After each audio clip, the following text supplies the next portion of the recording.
மேலே வேகமாக ஃபேன் ஓடிக்கொண்டிருந்த போதிலும் கவிதாவிற்கு வியர்த்து கொட்டியது. பட்டு புடவை சரசரக்க, தலை முழுவதும் கூடை பூவை சுற்றி வைத்த தோழியர்கள் ஜன்னல் வழியே தன்னை பெண் பார்க்க வந்த மாப்பிள்ளையை பார்க்க போய்விட்டார்கள். எப்படி சமாளிக்கப் போகிறேன் சங்கர்? உங்களை மனதில் வைத்துக்கொண்டு இன்னொருவன் முன்னால் போய் நின்று நமஸ்காரம் செய்து அவன் பாட சொன்னால் பாடி காப்பி கொடுத்து நினைத்தாலே அழுகை வருகிறது. ஏற்கனவே வந்த 2, 3 வரன்களை தட்டி கழித்து விட்டேன். ஆனால் இந்த முறை எனக்கு தெரியாமல் மாப்பிள்ளை வீட்டாரை வரவழைத்து விட்ட அம்மா என்னை வேலைக்கு போகாமல் மடக்கி போட்டு விட்டாள். சங்கர், எங்கே இருக்கிறீர்கள்?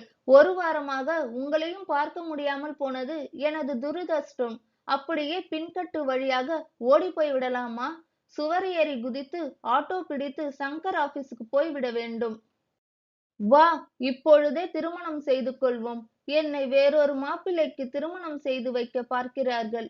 இனி என்னால் தாங்க முடியாதுப்பா என்று சொல்லிவிடலாமா? நான் ஓடிப்போனால் இந்த வீட்டிற்கு எத்தனை அவப்பெயர்! எனக்கு அடுத்து தங்கை ஷாலினிக்கு வரன் வருவது எத்தனை கஷ்டம்! என் அம்மா அப்பாவிற்கு எவ்வளவு அவமானம்! ஆனால் இவர்களுக்கு பயந்து எனக்கு பிடிக்காத மாப்பிள்ளையை நான் நமஸ்கரித்து அவன் என்னை அசிங்கமாக பார்த்து, ஓ, வேண்டவே வேண்டாமே! அவளுடைய சிந்தனையை அம்மா கலைத்தாள். கவிதா, எழுந்துருமா, போய் எல்லோருக்கும் காப்பி கொடு என்றாள். நான் வரவில்லை என்று மறுத்து விடுவோமா? இந்த அம்மாவால் என்ன செய்துவிட முடியும்? மனதில் நினைத்தாலும் காபி ட்ரேயை வாங்கிக் கொண்டு தோழிகள் சிரித்து கும்மாளமிட மாப்பிள்ளை வீட்டார் அமர்ந்திருந்த ஹாலுக்குள் தலைகுனிந்தவாறு வந்தவள் காப்பியை எல்லோருக்கும் மத்தியில் வைத்தாள். நமஸ்காரம் பண்ணுமா என்றார் அப்பா. ஏன் நமஸ்காரம் பண்ண வேண்டும் என்று அவள் மனது மறுத்தாலும் விழுந்து நமஸ்கரித்தாள்.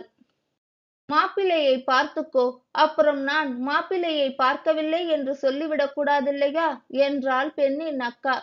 என்ன மாப்பிள்ளை, பெண்ணை பிடித்திருக்கிறதா என்று கேட்டார் கவிதாவின் அப்பா. எனக்கு பெண்ணை பிடித்திருக்கிறது.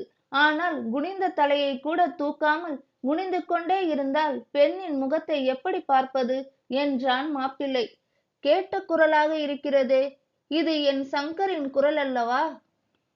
அவரா என்னை பெண் பார்க்க வந்திருக்கிறார்? நம்ப முடியவில்லையே. மறு ஒரு கணம் நிமிர்ந்து பார்த்தாள். என்ன பொண்ணு, என்னை பிடிச்சிருக்கா என்று கண் சிமிட்டினான். மிக சந்தோஷத்துடன் எழுந்து உள்ளே ஓடினாள் கவிதா. உள்ளே வந்த அப்பாவின் காலில் விழுந்து, மிக்க நன்றிப்பா, உங்களுக்கு எப்படி நன்றி சொல்றதுன்னே தெரியலப்பா. எப்படிப்பா உங்களுக்கு சங்கரை தெரியும் என்று கேட்டாள்.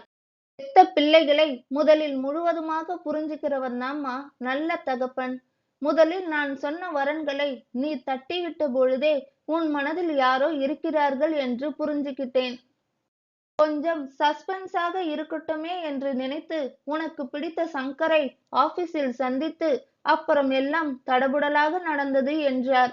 ரொம்ப நன்றிப்பா, ரொம்ப சந்தோஷம் என்ற கவிதா தந்தையின் கைகளை சேர்த்து பிடித்து கொண்டு அவர் கன்னத்தில் முத்தமிட்டாள். அவள் கண்களில் ஆனந்த கண்ணீர் பொங்கி வழிந்தது.